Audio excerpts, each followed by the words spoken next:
Reading is fun and math is great, but now it's time for art history. Buenos dias, artistas. Hello, artists.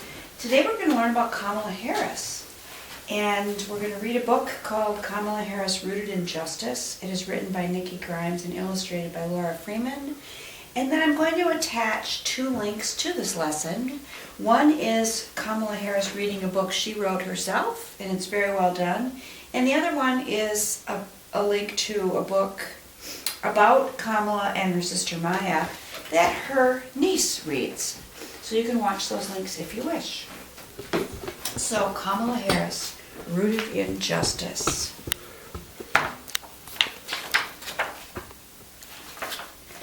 Eve slammed the door when she got home from first grade. "Eve, you know we don't slam doors in this house," her mom said. "What's going on?" "Teacher asked what we wanted to be when we grew up, and I said president, and Calvin said, 'Girls can't be president, stupid.'" "Well, he's wrong," said her mother. "Girls can grow up to be president. In fact, a girl from right here in Oakland hopes to be president one day." Life is a story you write day by day. Kamala's begins with a name that means lotus flower. See how her beautiful smile opens wide like petals fanning across the water's surface? But you don't see the flower's roots. Her roots, they grow deep, deep, deep down. Let me show you.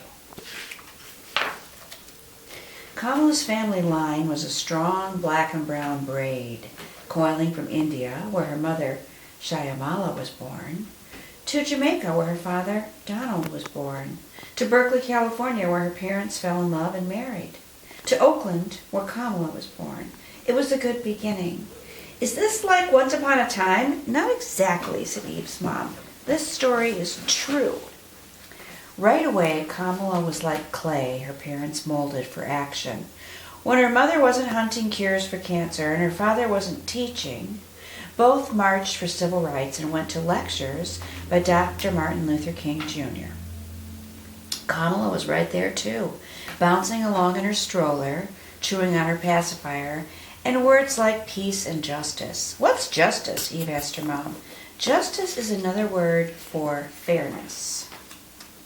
Once, when tiny Kamala was fussing, her mother couldn't figure out what was the matter.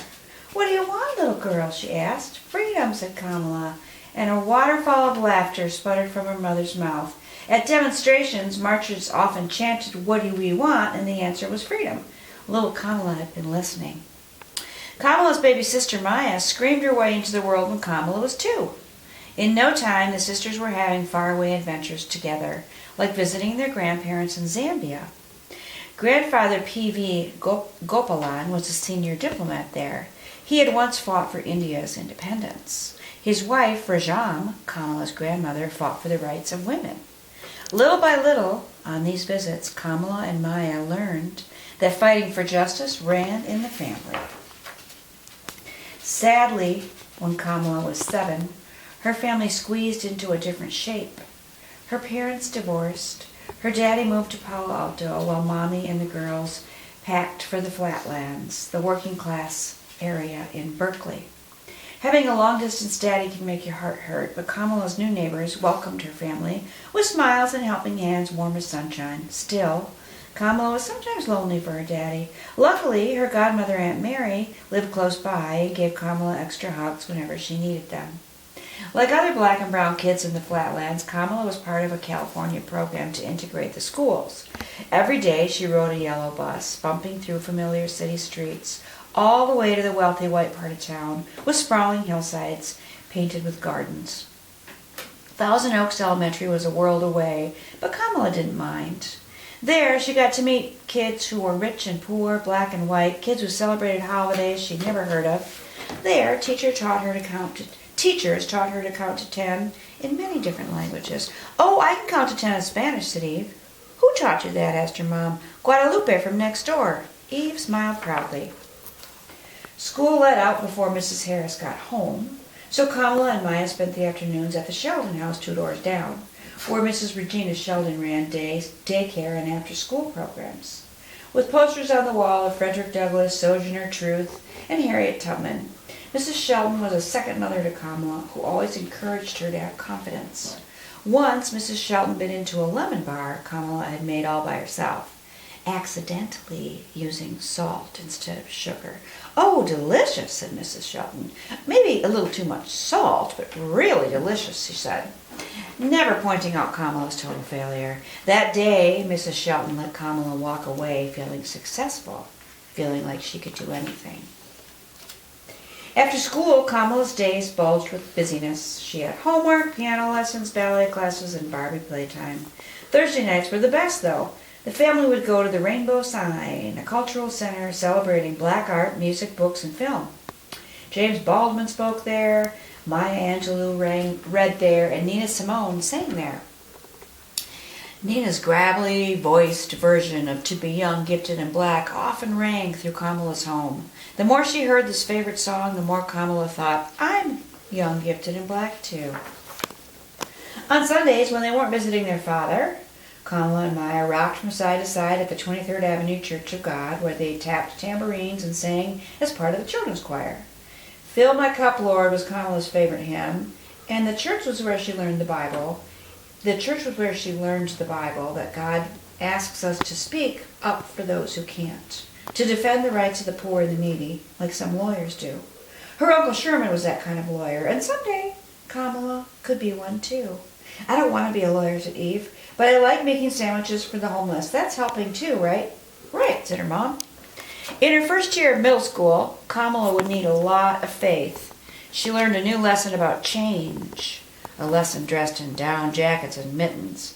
Her family was moving north, where 12 feet of snow and her mother's new job waited in Montreal.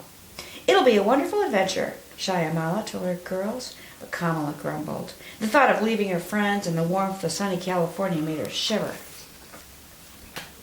It was February, and Montreal, robed in winter's sparkling white, felt like it had ice in its veins. Kamala couldn't stop shivering. Worse yet, their new neighbor spoke French, a language Kamala's mother insisted her daughters learn. The English name of the French school her mother handpicked for them was Our Lady of the Snows. "That's a funny name," said Eve. "Maybe," said her mom, but Kamala wasn't laughing. Montreal was no place for a lotus flower. Sighing, Kamala unpacked her new clothes and her old experiences, like marching for change with her mom. One spring day, when the temperature rose enough for outdoor sports, Kamala and Maya marched in front of their apartment building, waving picket signs because kids weren't allowed to play soccer on the front lawn. It wasn't fair, and Kamala cared a lot about fairness. The building manager read Kamala and Maya's signs and changed the rules. Kamala adjusted to life in Canada, but memories of her home country still rang her heart like a bell. After graduating high school, she ached to return to America, where her parents had nursed her on the civil rights movement. She couldn't wait to follow in the footsteps of her heroes, Constance Baker Motley, Charles Hamilton Houston, and Thurgood Marshall. Marshall had attended Howard University, and Kamala decided she would too. On her first day at Howard, Kamala turned this way and that, smiling at the faces of students from America, Africa, the Caribbean. It was Thursday nights at the Rainbow Sign all over again, where everyone in the room was black, like her. They reminded her of home and the people she wanted to help and the people she wanted to fight for. This university would begin to teach her how. Howard seemed like a perfect place to run her very first campaign. It was for class representative of the Liberal Arts Student Council. Her competition was tough, but so was Kamala. Every day between classes, she passed out flyers in the campus yard and told any students who'd listen why they should vote for her. When the last ballot was counted, Kamala came out the winner. "Daddy says I don't have any competition because there's only one me," said Eve. "That's right," said her mom. "He should tell Kamala there's only one her." Eve's mom just smiled. Kamala's time at Howard was focused on the future. She competed on the debate team to sharpen her speaking skills. She interned at the Federal Trade Commission. She did research at the National Archives to study the workings of government. And on weekends, she joined fellow students on the National Mall in Washington, D.C. to protest apartheid in South Africa. Kamala was preparing to be a woman warrior. "Like Wonder Woman?" asked Eve. "No, better," said her mom. "Wonder Woman isn't real." Nothing matched the magic of her second summer break when Kamala stepped through the doors of the private Senate subway as an intern for Senator Alan Cranston. Kamala could barely hold in the secret of her joy. What could be better than learning from someone whose footsteps echoed in the halls of power every day? After Howard, California called Kamala home to study at Hastings College of the Law. Court cases and contracts filled Kamala's mind, but changing lives filled her heart. Elected president of the Black Law Students Association, Kamala invited major law firms to a job fair so that more black graduates had a fair chance to be hired by the best companies in the country. This work was great practice for Kamala's future. Graduating law school meant there was one more exam to take, the California bar. Without passing it, Kamala could not practice law. She didn't pass, which taught Kamala something new: failure. It is the toughest teacher, but it can also be the best because it makes you dig down deep and try harder. On the second try, Kamala passed. If at first you don't succeed, said Eve's mom, try again, finished Eve. Kamala was finally ready to climb the mountain of her dreams. First, deputy district attorney. Next, the first female district attorney of San Francisco. Then, the first black woman attorney general of California. Peak by peak she rose, eventually becoming the second black woman voted into the U.S. Senate. Lawyer, prosecutor, senator, the little girl named Lotus Flower had turned herself into a person others could call on for help. Did she use magic to turn herself into that person, asked Eve? No, sweetie, Kamala just used hard work. As senator, Kamala fought for laws to help workers earn more money, joined the Women's March on Washington for equality and civil rights, and telephoned lawyers to help immigrant children who came to America looking for someplace safe to live. Every time she answered a call for help, Kamala proved that her family's legacy of public service was alive and well in her. What's a legacy? Asked Eve. It's like the inheritance you leave behind for your children, said her mom. Kamala had traveled far, but she hadn't finished climbing the mountain of her dreams. On Martin Luther King Jr.'s birthday, on the TV show Good Morning America, Kamala told the world, "I'm running for President of the United States." She immediately got goosebumps, wondering if Shirley Chisholm, the first black woman to run for president, was smiling down from heaven at that very moment. Months into the race, Kamala realized that running for president cost more money than she thought, and Kamala's campaign team didn't have enough. She decided to give up her run for the 2020 presidential nomination. That's okay, said Eve. If at first you don't succeed, try again. Exactly, said her mom. The senator's sadness lifted, though, when a soft-spoken man named Joe invited her to be his running mate. And after a hard-fought campaign, Kamala won a historic new name, Madam Vice President. Will Donald and Shyamala's daughter get to be president herself someday? Only God knows. Kamala Harris is still writing her American history. And so are you. I know what happens next, said Eve. What? asked her mom. Tomorrow I'll tell Calvin that he's wrong and that he's a doofus. Eve Temple, I taught you better than that, said her mother. Okay, said Eve, her fingers crossed behind her back. I won't tell him.